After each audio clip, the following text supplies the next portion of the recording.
کہ جب رمضان کا مہینہ آیا تو اللہ کے رسول صلی اللہ علیہ وسلم اپنے اصحاب رضوان اللہ علیہ مجمعین کو خوشخبری دیتے تھے کہ تم خوشخبری لے لو، خوش ہو جاؤ۔ کیا فرماتے تھے؟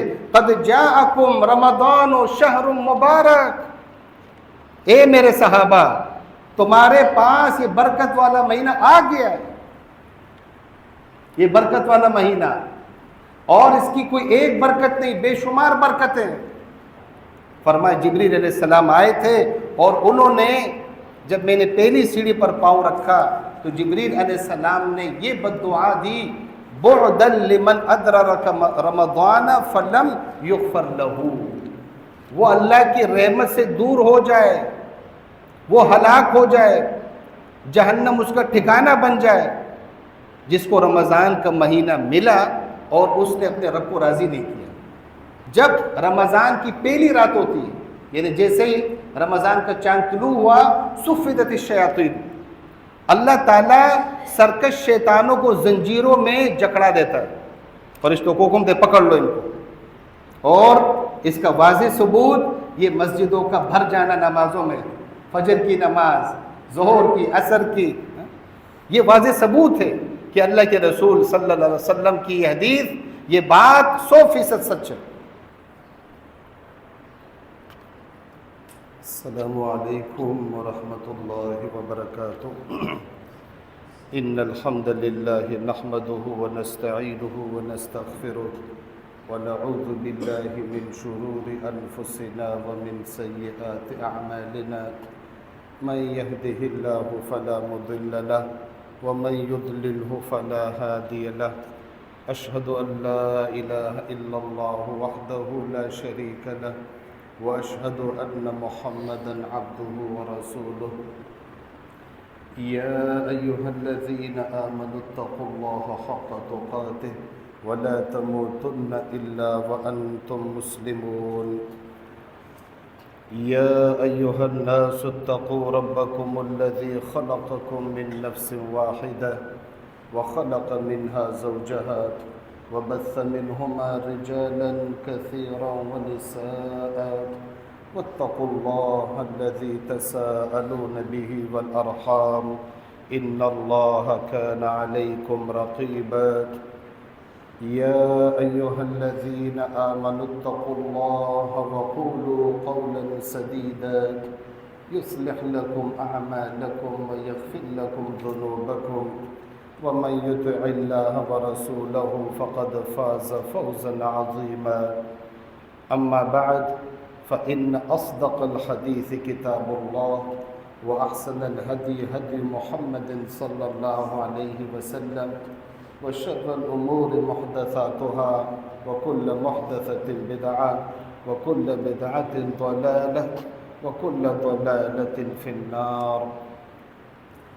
يقول الله تبارك وتعالى أعوذ بالله من الشيطان الرجيم، بسم الله الرحمن الرحيم، يا أيها الذين آمنوا كتب عليكم الصيام كما كتب على الذين من قبلكم لعلكم تتقون، من يطع الله ورسوله فقد رشد واهتدى، ومن يعص الله ورسوله فقد ضل وغوى، اللهم صل على محمد وعلى آل محمد كما صليت على إبراهيم وعلى آل إبراهيم إنك حميد مجيد، اللهم بارك على محمد وعلى آل محمد كما باركت على إبراهيم وعلى آل إبراهيم إنك حميد مجيد۔ مسنون خطبے کے بعد میں اپنے نفس کو اور آپ سب کو اللہ تعالیٰ کے تقوی کی وصیت کرتا ہوں۔ رب العالمین نے اسی تقوی کے حصول کے لیے قرآن مجید میں احکامات دیے ہیں، کیونکہ اہل تقوی ہی کے لیے اللہ تعالیٰ نے جنت بنائی ہے، اور تقوی دار لوگ ہی اللہ کے فضل سے جنت کے وارث ہوں گے۔ اللہ تعالی ہمیں اہل تقوی میں شامل فرمائے۔ رب العالمین سے ہم نعمتوں بھری جنتوں کی وراثت مانگتے ہیں، اللہم آمین۔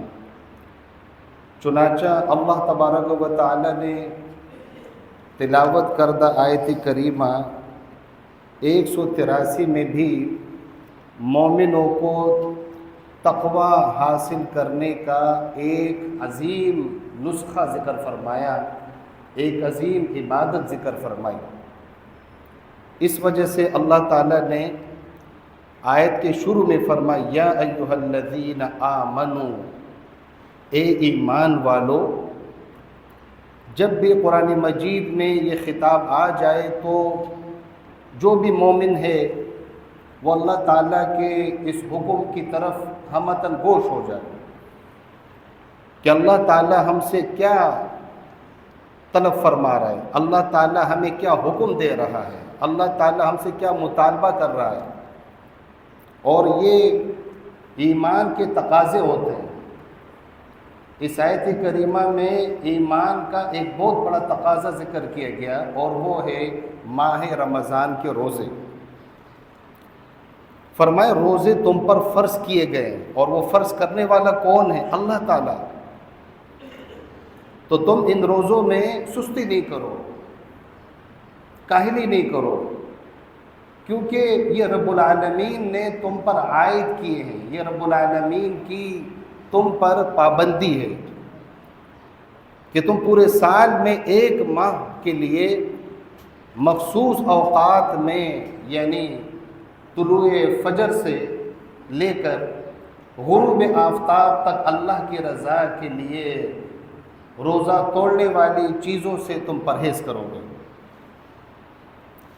فرمایا یہ کوئی نئی عبادت نہیں ہے، کما کتب علی الذین من قبلکم، تم سے پہلے لوگوں پر بھی یہ روزے فرض کیے گئے تھے، وہ رکھ چکے ہیں، تو تم کیوں اس طرح روزے نہیں رکھ رہے ہو جس طرح روزے رکھنے چاہیے؟ لعلکم تتقون، اور تمہارے روزے میں نیت کیا ہونی چاہیے، تمہارا روزے رکھنے میں ارادہ کیا ہونا چاہیے کہ میرے دل میں تقوی آ جائے، میں اور گناہوں سے اپنے آپ کو بچانے والا بن جاؤں، اس روزے کی بدولت اللہ کے فضل سے میں اللہ تعالیٰ کے دنیا اور آخرت کے عذابوں سے بچ جاؤں۔ اگر ہر روزے کے پیچھے یہ نیت ہوگی تو یہ روزہ دار متقی انسان بن کے رہے گا۔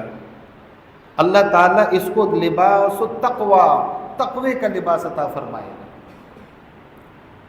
رب العالمین کے پیغمبر محمد الرسول اللہ صلی اللہ علیہ وآلہ وسلم نے ایسے لوگوں کو بدنصیب فرمایا کہ وہ بڑے بدنصیب ہیں جس کو اللہ تعالیٰ نے رمضان میں زندہ رکھا، اسے موقع دیا اور اس نے اس غنیمت سے فائدہ نہیں اٹھایا۔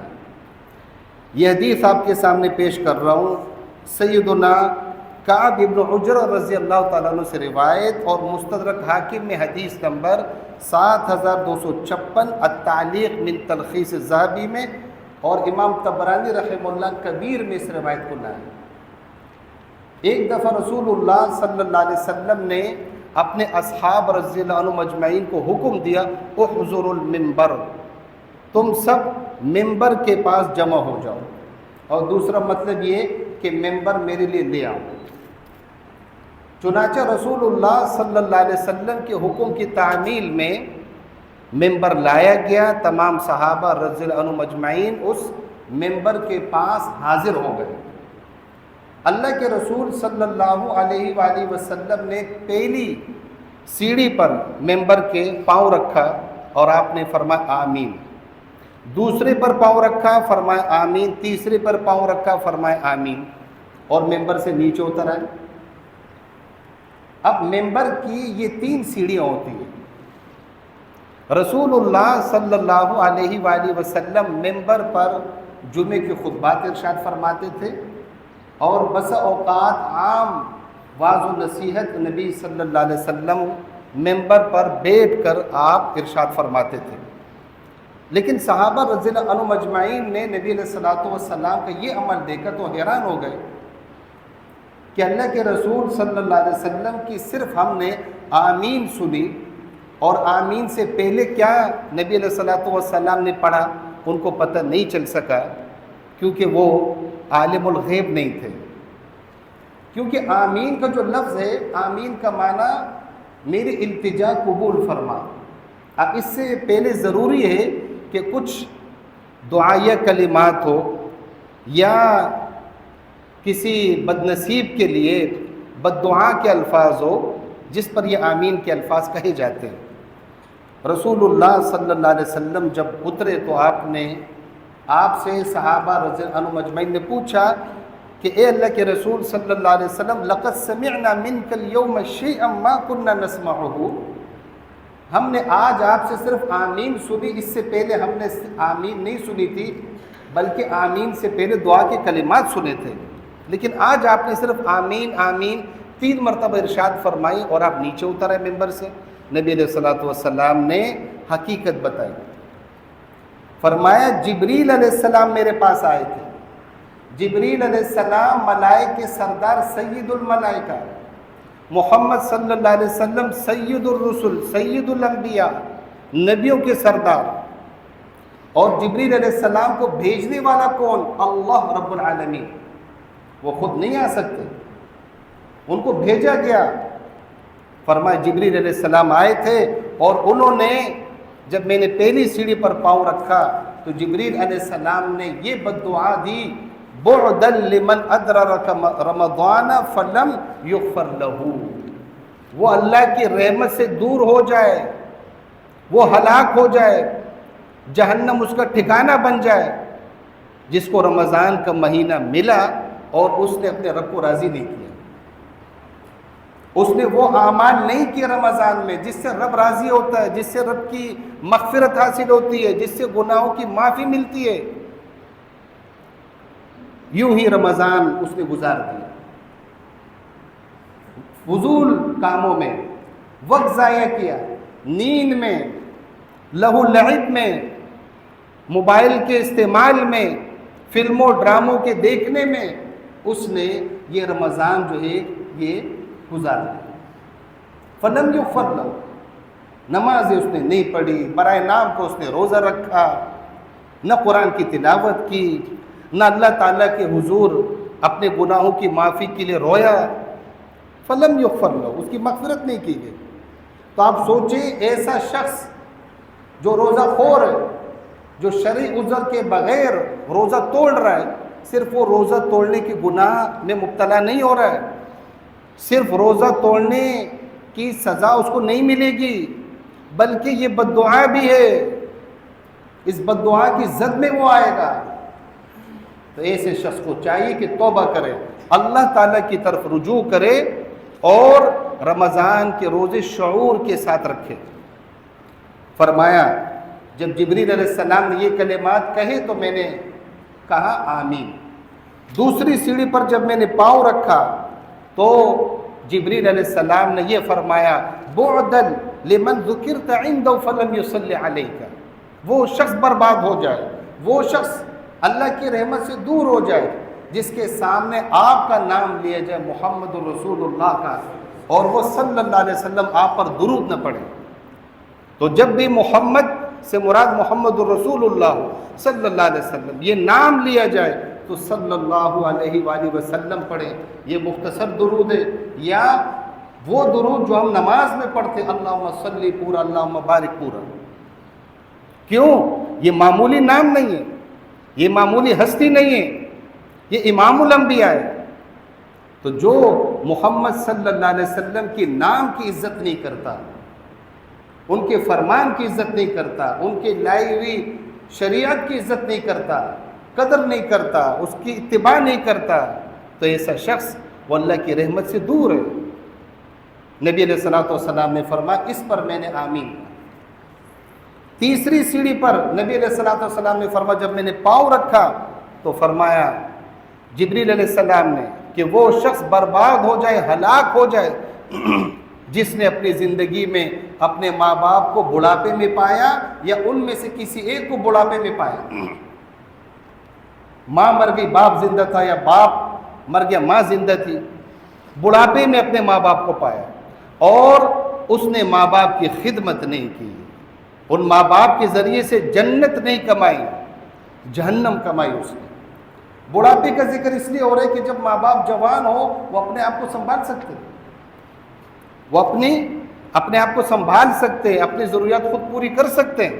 بڑھاپے میں ان کی عمر محتاجگی کی ہو جاتی ہے، وہ دوسروں کی محتاج ہو جاتے ہیں، اس لیے بڑھاپے کا خاص طور پر ذکر ہے۔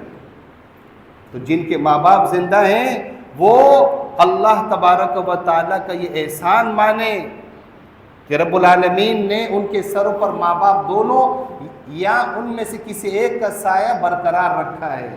یہ جنت ہے، جنت بغیر دنیا کی لالچ کے، دولت کی لالچ نہ ہو، میراث کی لالچ نہ ہو، کاروبار کی لالچ نہ ہو، اللہ کی رضا مقصود ہو، تو یہ جنت ہے، جنت۔ اللہ تعالیٰ اپنے فضل و کرم سے جنت عطا فرماتا ہے۔ جبریل علیہ السلام نے فرمایا کہ اس بات پر بھی میں نے آمین کہی۔ تو یہ 3 بڑی عبادتیں ہیں۔ رمضان کے روزے، نبی صلی اللہ علیہ وسلم کا نام آئے تو صلی اللہ علیہ وسلم پڑھے اور ماں باپ کی خدمت کرے۔ یہ جو اب آپ کے سامنے حدیث پیش کر رہا ہوں، اس حدیث سے یہ پتہ چلتا ہے کہ رمضان جس کی زندگی میں آ جائے وہ کتنا خوش نصیب ہے۔ ابن ماجہ کی حدیث 3925، علامہ البانی رحمہ اللہ نے تعلیق الرغیب میں اس کو ذکر کیا اور صحیح سند کے ساتھ ذکر کیا۔ مسند احمد میں 1389، 1403، 8399۔ علامہ شعیب الارناؤوط رحمہ اللہ نے فرمایا حسن لغیرہ، یعنی یہ حدیث حسن ہے۔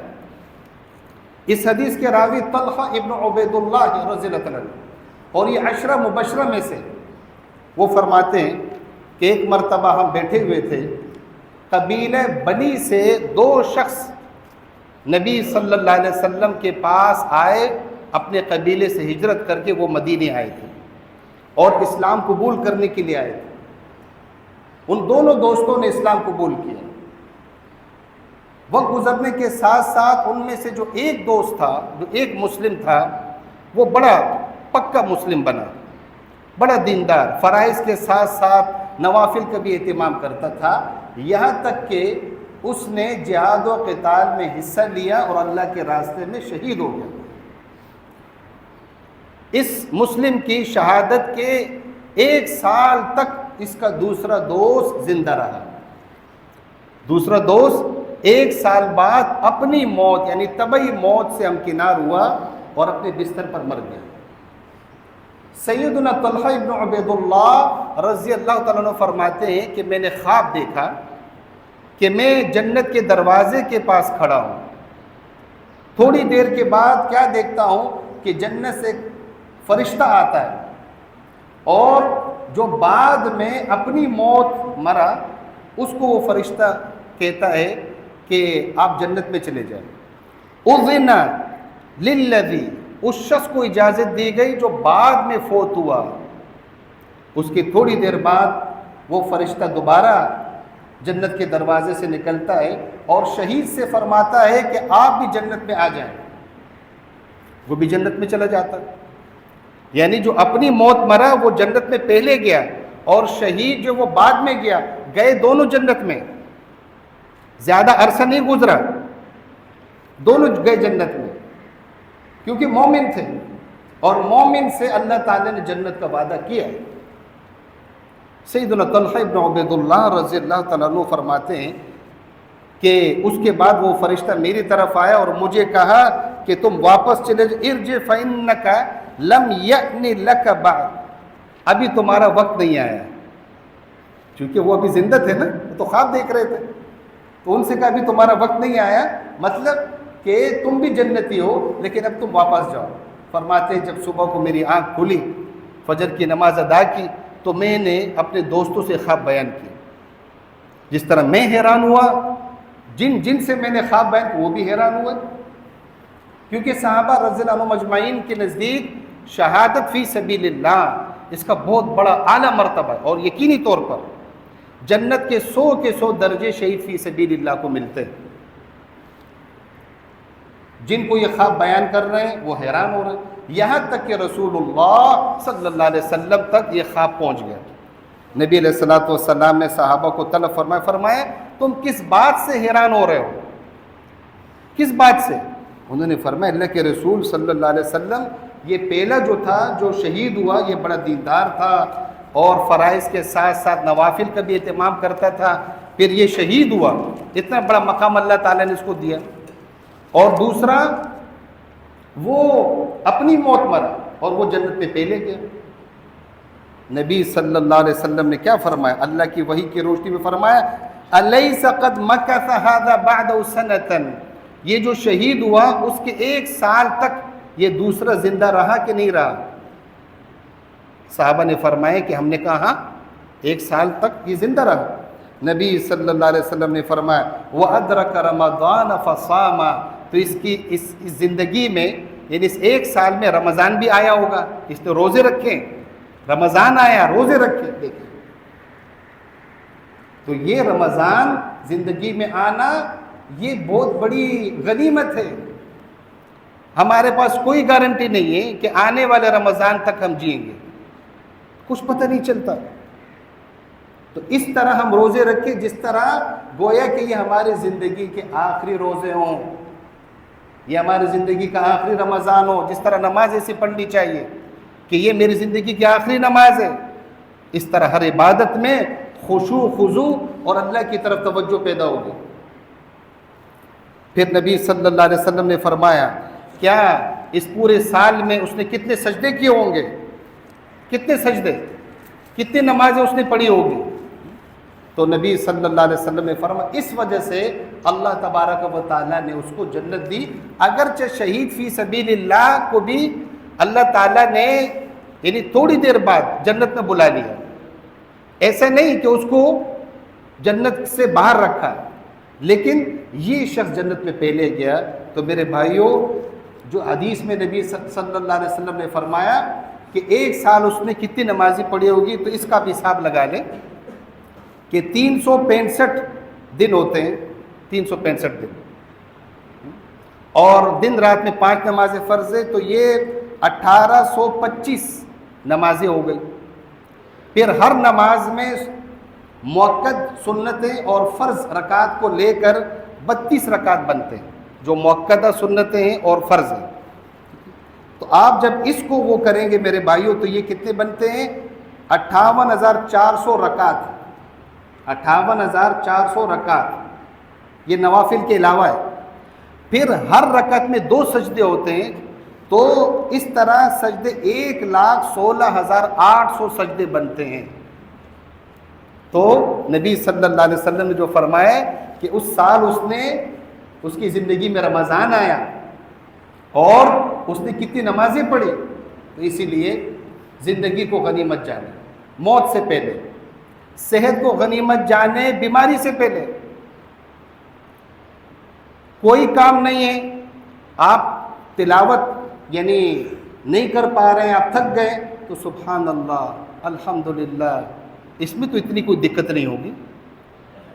آپ لیٹے لیٹے اللہ تعالیٰ کا ذکر کریں، اللہ تعالیٰ کو یاد کریں، جو قرآن کی صورتیں یاد ہے وہ پڑھیں، اللہ تعالیٰ کی اس کائنات میں غور و فکر کریں، اپنے روزے کو ٹٹولیں کہ آیا روزہ صرف میرے منہ کا ہے یا یہ روزہ تمام اعضاء کا ہے، روزہ پورے بدن کا ہے، سر کے بالوں سے لے کر پاؤں کے ناخن تک تمام اعضاء کا روزہ، پورا بدن اس طرح استعمال کرنا جس طرح اللہ اس کے رسول صلی اللہ علیہ وسلم نے حکم دی۔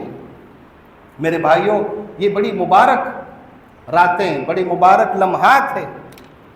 یہ حدیث سے ابن خزیمہ کی حدیث نمبر 1883، سیدنا ابو ہریرہ رضی اللہ تعالیٰ عنہ فرماتے کہ اللہ کے رسول صلی اللہ علیہ وآلہ وسلم نے فرمایا جب رمضان کی پہلی رات ہوتی ہے، یعنی جیسے ہی رمضان کا چاند طلوع ہوا، صفدت الشیاطین، اللہ تعالیٰ سرکش شیطانوں کو زنجیروں میں جکڑا دیتا ہے، فرشتوں کو حکم دے پکڑ لو ان کو۔ اور اس کا واضح ثبوت یہ مسجدوں کا بھر جانا نمازوں میں، فجر کی نماز، ظہر کی، عصر کی، یہ واضح ثبوت ہے کہ اللہ کے رسول صلی اللہ علیہ وسلم کی یہ حدیث، یہ بات 100% سچ ہے۔ فرمایا جہنم کے دروازے اللہ بند کر دیتا ہے، اللہ وہ نہیں کھولتا، اور جنت کے دروازے اللہ کھول دیتے ہیں، اللہ تعالیٰ وہ بند نہیں کرتا۔ جہنم کے دروازے بند کر دیتے، وہ کھولتا نہیں، اللہ تعالیٰ حکم نہیں دے اس کو کھولو، اور جنت کے دروازے کھول دیتے، اس کو بند کرنے کا حکم نہیں دیتا۔ ہم اس روزے کے مہینے میں، اس رمضان میں بھی کیا کرتے ہیں؟ جو جہنم کے بند دروازے ہیں، ہم اپنے کردار سے، ہم اپنے عمل سے، ہم اپنے گناہوں سے زبردستی وہ جہنم کا دروازہ کھول رہے ہیں، اور جو جنت کے دروازے اللہ نے کھولے، ہم اپنے رویے سے، اپنے کردار سے، اپنے گناہوں کی وجہ سے وہ جنت کے کھلے دروازے بند کرنے کی کوشش کر رہے ہیں۔ اور نبی علیہ الصلوۃ والسلام نے فرمایا ہر رات وَنَادَى مُنَادٍ، ایک فرشتہ یہ پکارتا ہے، یا باغی الخیر اقبل ویا باغی الشر اقصر وَلِلَّهِ عُتَقَاءُ مِنَ النَّارِ۔ ایک فرشتہ روز یہ آواز دیتے اللہ کی طرف سے، رمضان کے ہر دن کو فرشتہ یہ آواز دیتا ہے۔ کیا آواز دیتا ہے؟ اے خیر کے طلبگار، اے نیکی کے خواہش مند، اے اللہ کی رضا کے کاموں کے پیچھے چلنے والے، اور نیکی کی طرف آ جا، اور دینداری کی طرف آ جا، اور اللہ کے ذکر کی طرف آ جاؤ، اور دعاؤں کی طرف آ جاؤ۔ یعنی جو نیکیاں تم رمضان سے پہلے کرتے تو اس میں اضافہ کرو، اضافہ۔ وَيَا بَاغِيَ الشَّرِّ، اور اے گناہوں کے دلدادہ انسان، اے گناہوں کے مرید، اے گناہگار، اب تو بس کر دو۔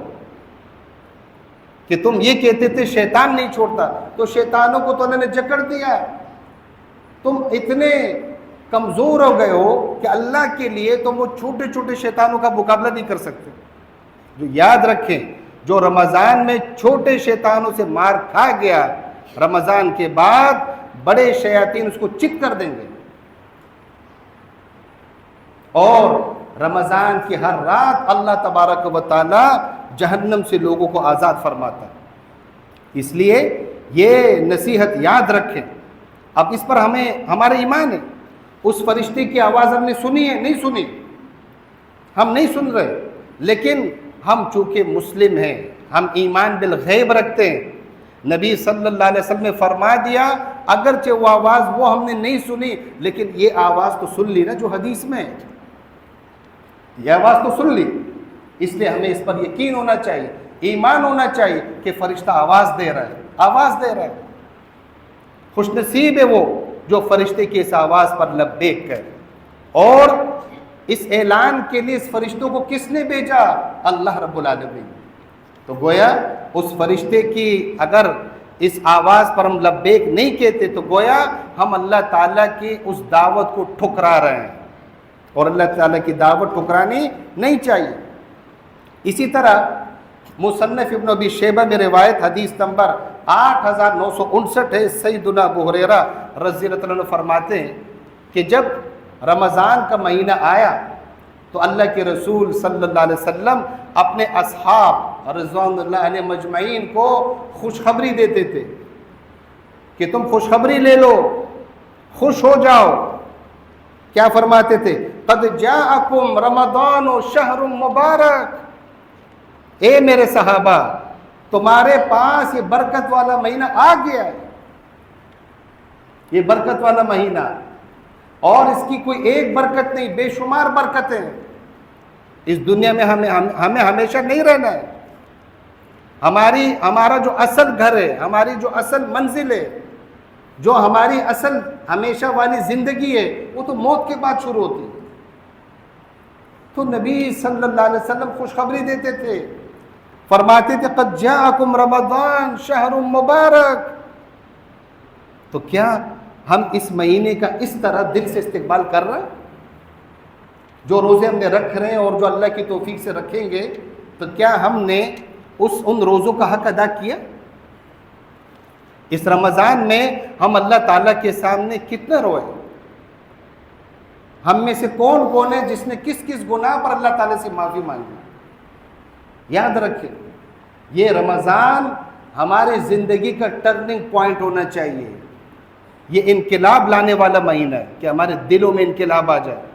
وہ دل جو اللہ سے روٹھے ہوئے، وہ دل جو ہم شیطان کو دے بیٹھے، نہیں، یہ دل، یہ سارا بدن، یہ اللہ تبارک و تعالیٰ کا، یہ اس کی امانت ہے. پھر نبی صلی اللہ علیہ وسلم فرماتے تھے افترض علیکم صیام، اس رمضان کے روزے تم پر فرض ہے، اس میں جنت کے دروازے کھولے جاتے، جہنم کے دروازے بند ہوتے ہیں، اور سرکش شیاطین کو اللہ تعالیٰ قید کر دیتا ہے. تو اللہ تعالیٰ کے یہ مومن بندے اتنے کمزور ہو گئے کہ اللہ تعالیٰ نے سرکش شیاطینوں کو بند کر دیا، اور وہ چھوٹے چھوٹے شیطان ہم ان کا بھی مقابلہ نہیں کر سکتے. شرمندگی کی بات ہے، افسوس کی بات ہے. اور یہ اس کا ثبوت کیا ہے؟ ہم اور آپ روزے رکھ رہے ہیں، وہ روزے سخت ہو یا نرم ہو، آسان ہو، پانی موجود، سب کچھ موجود، نہیں کھا رہے ہیں. وضو کرتے وقت احتیاط کر رہے ہیں کہ پانی ناک کے اوپر سے نہ چلا جائے غلطی سے. اور اپنے ذہن میں یہ بات تازہ رکھتے ہیں، بار بار لاتے بھائی روزہ ہے.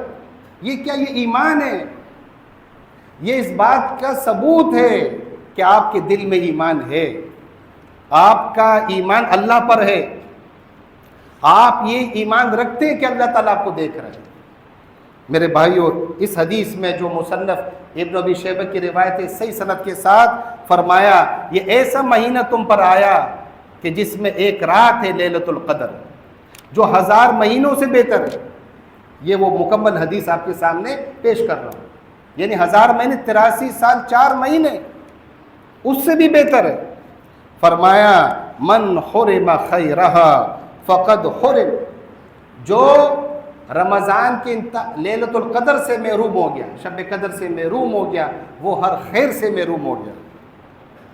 تو میرے بھائیوں، ضرورت اس امر کی ہے کہ ہم سحری کا اہتمام کریں، نمازوں کا اہتمام کریں، صدقہ و خیرات کا، قرآن کی تلاوت کا، اسی طرح اللہ تعالیٰ کے ذکر کا ہم اہتمام کریں. افطار وقت ہونے پر ہم فوراً افطار کرنے والے بنیں. روزی کی حالت میں ہم کثرت سے اللہ تعالیٰ سے دعائیں مانگنے والے بنیں. اور روزہ ہم ایسے رکھیں کہ جس طرح روزہ رکھنا چاہیے. اللہ تعالیٰ سے دعا ہے رب العالمین ہمیں ایسا روزہ دار بنائے جو روزہ دار اللہ تعالیٰ کو پسند ہے، جس روزہ دار کے منہ کی بو اللہ کو پسند ہے، جس روزہ دار کو افطار کے وقت ایک روحانی، ایک دلی خوشی ہوتی ہے. اس کا مطلب کیا ہے کہ اس نے یہ روزہ صحیح رکھا، اس کا دل خوش ہے، اس کے دل کو اللہ نے سکون دیا، اطمینان دیا ہے، اس کو ایسی خوشی مل رہی ہے جو پوری دنیا کی دولت بھی جس کو مل جائے وہ خوشی حاصل نہیں کر سکتا. وہ خوشی، وہ احساس وہ انسان بیان نہیں کر سکتا. اور اس روزے کی بدولت یہ روزہ دار جب اللہ تعالیٰ سے ملے گا تو رب العالمین اس کو خوش کرے گا کہ جس روزے دار نے اس دنیا میں رہتے ہوئے رب کو خوش کیا، تو کیا اللہ تعالیٰ اپنے مومن بندے کو خوش نہیں کرے گا؟ بے شک کرے گا.